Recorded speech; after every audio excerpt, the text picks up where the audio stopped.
మొయినాబాద్ సమీపంలోని farm house CC ఫుటేజీలను బయటపెట్టాలని BJP రాష్ట్ర అధ్యక్షుడు బండి సంజయ్ డిమాండ్ చేశారు. ఆ ఫామ్ హౌస్ టీఆర్ఎస్ ఎమ్మెల్యేలేదనని, అక్కడికి వచ్చింది పోలీసులకు ఫిర్యాదు చేసింది బాధితులుగా ఉన్నది టీఆర్ఎస్ ఎమ్మెల్యేలేనని చెప్పారు.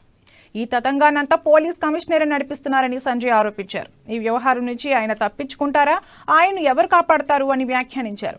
గత వారంలో రోజుల్లో ప్రగతి భవన్ కు ఎవరెవరు వచ్చారు, ఢిల్లీలో సీఎం కేసీఆర్ ను ఎవరు కలిశారనే విషయాలని బయటపెట్టాలని, సిపి ఎమ్మెల్యేలు ఆ స్వామీజీల కాల్ లిస్ట్ బయటకు తీయాలని అన్నారు. మునుగోడు ఉప ఎన్నికలో గెలిచేందుకే టీఆర్ఎస్ నేతలు ఇలాంటి కార్యక్రమాలు చేస్తున్నారని బండి సంజయ్ ఆరోపించారు.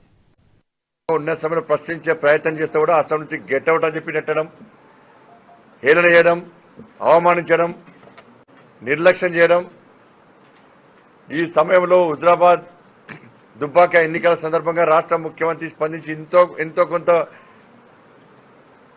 ఎన్నికలు ప్రకటించక ముందు, రాజీనామా ఎన్నికల ప్రక్రియ ప్రారంభం కాకముందు ఆ నెల 2 నెలల వ్యవధిలో ఎంతో కొంత అభివృద్ధి చేసి మన ప్రజలు నమ్మించే మోసం చేస్తున్న విషయం దృష్టిలో ఉంచుకొని సరే ఎంతో కొంత ఇస్తాడు, మొత్తానికే నిర్లక్ష్యమైంది మా మునుగోడు చెప్పి భావించిన తర్వాత ఉప ఎన్నికలే శరణ్యం భావించి మునుగోడు ప్రజల కోసం, ఈ నియోజకవర్గ అభివృద్ధి కోసం రాజీనామా చేసిన వ్యక్తి రాజగోపాల్ రెడ్డి గారు. చెప్తున్న క్లారిటీగా, రాజీనామా కంటే ముందు ఏం జరిగింది, రాజీనామా తర్వాత ఏం జరిగింది,